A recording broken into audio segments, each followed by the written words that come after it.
Assalamualaikum warahmatullahi wabarakatuh.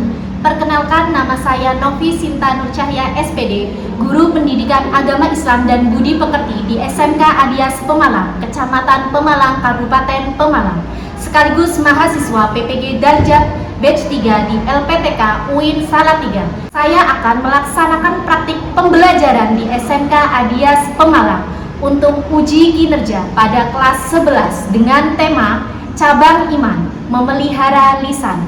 Terima kasih, selamat menyaksikan. Wassalamualaikum warahmatullahi wabarakatuh. Assalamualaikum.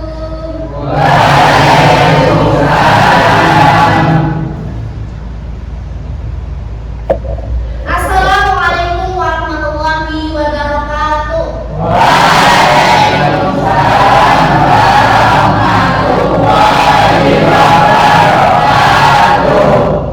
Bagaimana kabarnya hari ini anak-anak?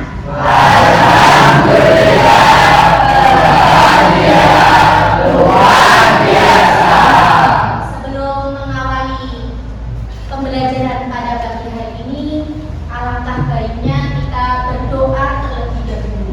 Silakan untuk ketua kelas Mas Raka untuk bisa memimpin berdoa. Alright.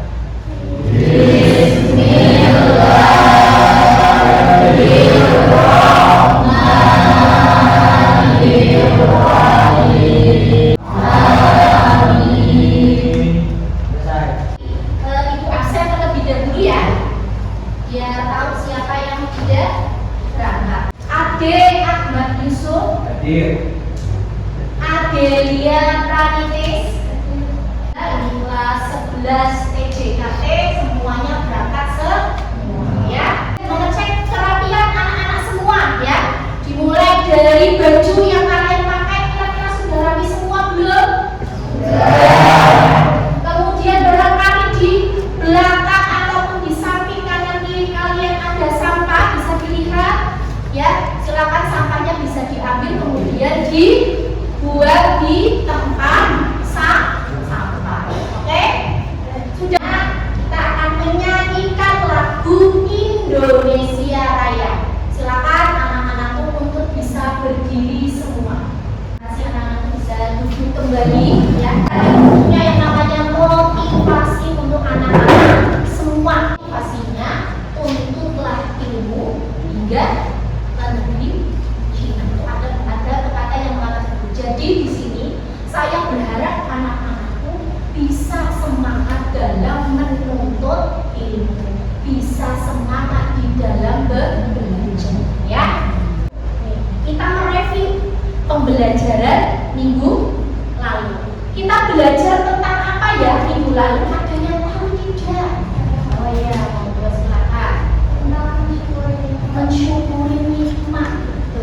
Ada yang tahu mensyukuri nikmat itu apa? Ya, silakan Mbak. Parah.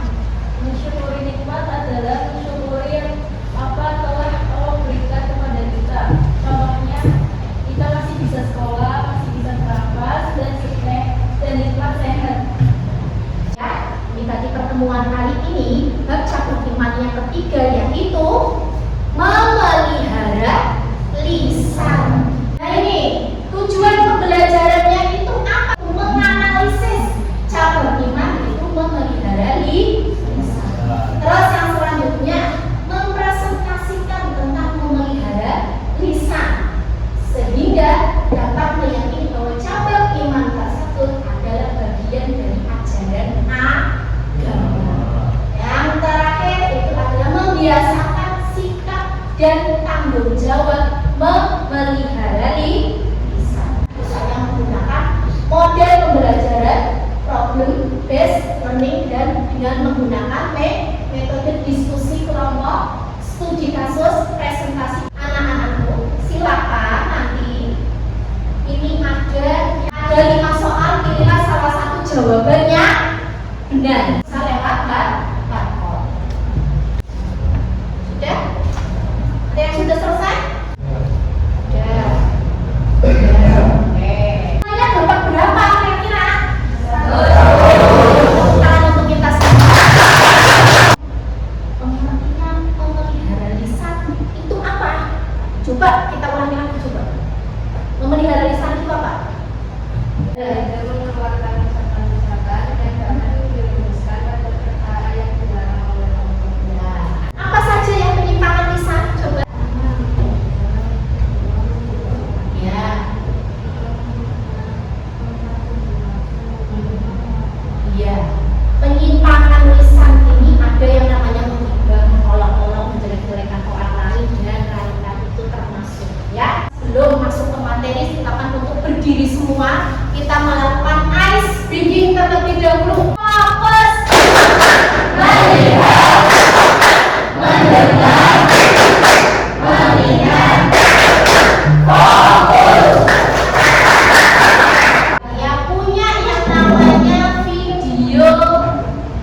Emang bener dia gendut. Oke, anak-anak, setelah kalian menonton video tadi, kira-kira apa nih yang kalian tangkap dari video yang tadi?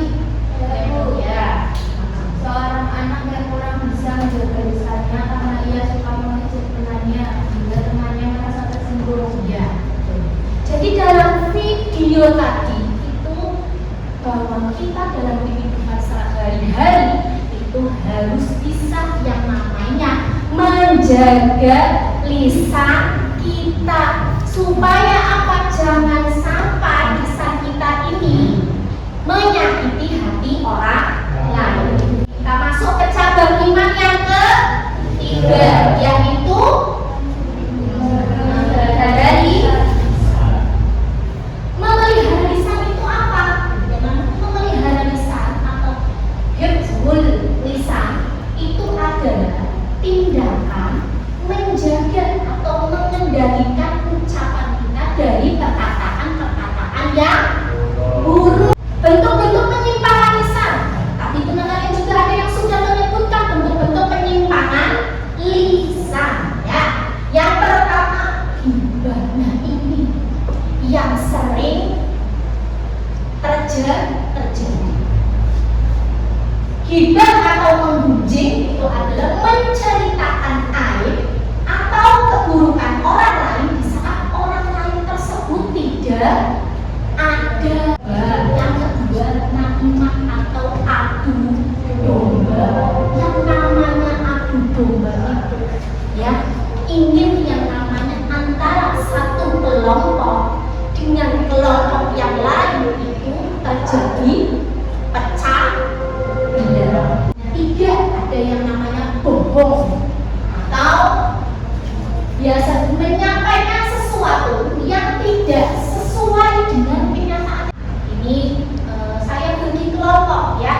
Sebelah sini kelompok 1, sebelah sini kanan Munofi ini kelompok 2, sebelah sini kelompok 3, dan yang sebelah sini kelompok 4 ya. Oke. Sekarang lagi yang saya bagi LKPD-nya. Ini kelompok 1, 2. Silakan anak-anak bisa berdiskusi kelompok. Di situ sudah terdapat yang namanya studi kasus, ya. Studi kasusnya berbeda-beda setiap kelompok. Silakan, oke, silakan bisa dimulai sesuai dengan studi kasusnya ditulis di LKPD. Ada yang mau ditanyakan? Nah, yang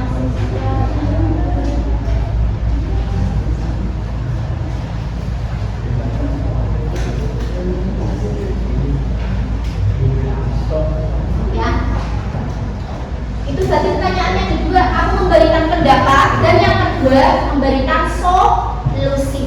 Karena kamu diskusi soal nomor 1 itu tentang pendapat, nanti hasilnya ditaruh di nomor 1 ya.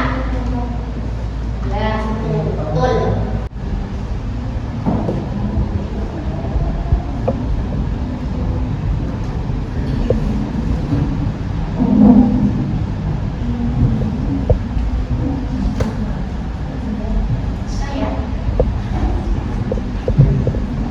Kita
terhadap ajaran agamanya. Banyak orang mengagumi ketaatan ibadah dan kemurahan hatinya. Sayangnya Ali seringkali merusaknya dengan berkata tidak baik, terutama dalam situasi yang memicu emosinya. Menurut pendapat kelompok kami, kisah ini menyoroti bahwa ketaatan ritual dan ibadah tidak selalu menjamin kesempurnaan akhlak atau kontrol diri di setiap aspek kehidupan. Dari studi kasus tersebut masuk dalam ibadah fisik versus ibadah hati atau lisan. Hati menunjukkan kekuatan besar dalam ibadah. Untuk selanjutnya, barangkali ada yang mau menanggapi atau menambahi jawaban dari kelompok kami persilakan.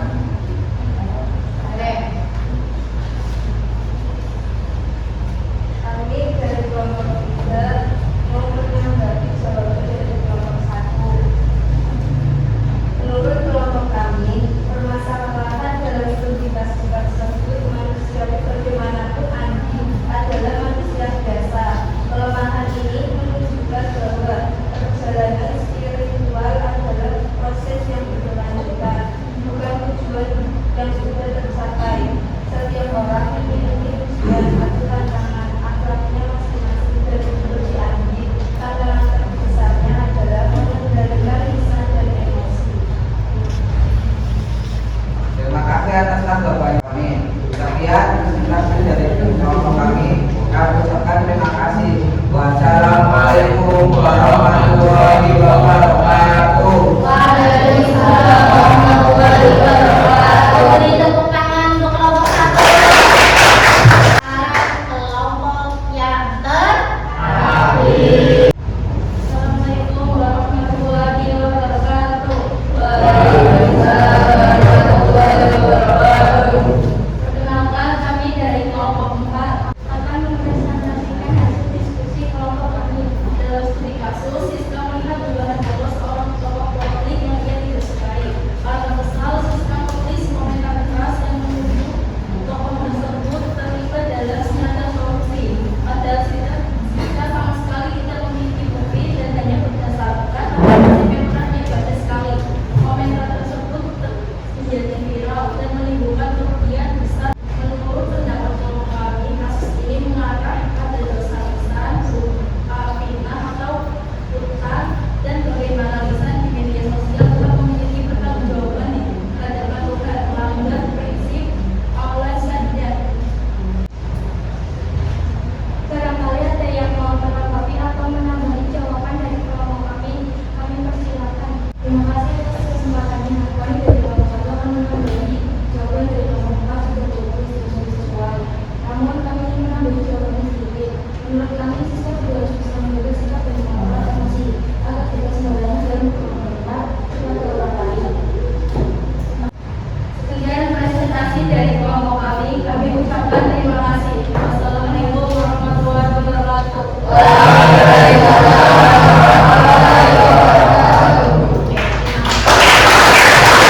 Dua, tiga, empat, itu sudah bagus. Cuma di sini, kami cuma mau menambahi sedikit atau menanggapi tadi tentang jawaban kalian semua. Ya, yang pertama tadi studi kasus tentang ada anak bernama Andi, ya, betul ya? Bernama Andi, dia itu rajin sholat, suka bersedekah, ya. Tetapi dalam kesehariannya dia suka yang namanya melontarkan kata-kata yang kasar. Berarti di sini Andi itu belum bisa yang namanya mengaplikasikan, ya.